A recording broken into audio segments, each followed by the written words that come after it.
Ben ritrovati con il tempo di un caffè. In questa puntata parliamo dell'antenato del caffè italiano, il caffè turco. Tra pochissimo insieme a Said scopriamo come si prepara un caffè turco, ma intanto Michele, qualche cenno storico. Il caffè turco è l'antenato del nostro caffè. È talmente che è importante, talmente che è influito sulla storia del caffè in tutto il mondo, è stato anche protetto dall'UNESCO, quindi ha avuto questo importantissimo riconoscimento internazionale. Il caffè turco nasce quando i turchi ottomani conquistarono i vari paesi arabi e quindi vennero a contatto con la bevanda del caffè. La portarono in patria, la portarono a Costantinopoli e verso la metà del Cinquecento aprirono le prime caffetterie a Costantinopoli dove si poteva provare il caffè.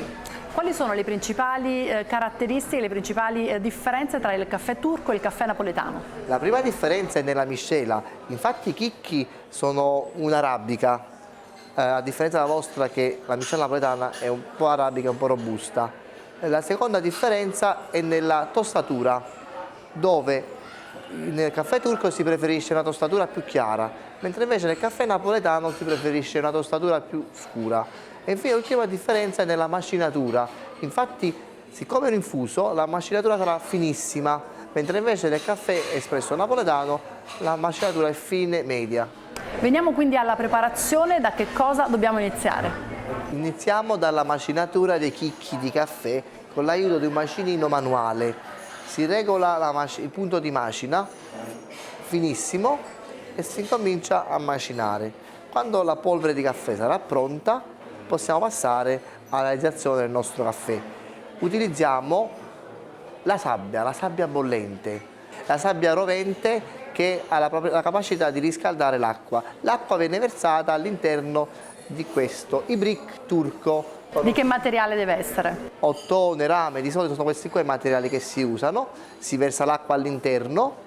Quando l'acqua raggiunge i 60 gradi si versa la polvere di caffè all'interno dell'acqua, si gira con un cucchiaino, si aspetta la temperatura di 90 gradi, quando quindi l'acqua incomincia poi a bollire si vedrà che si crea una schiuma. Quello è l'attimo giusto per versare il caffè all'interno del bicchiere. Non è una procedura semplice, è difficilissima, ci vogliono tanti anni di lavoro e di esperienza per realizzare un perfetto e gustoso caffè turco.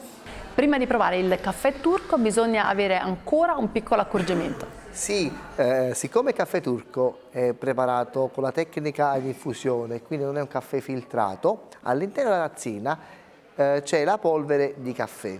Quindi che bisogna fare? Bisogna aspettare qualche minuto affinché la polvere di caffè si depositi sul fondo della tazzina, solo così, solo dopo qualche 4-5 minuti si potrà gustare il caffè turco.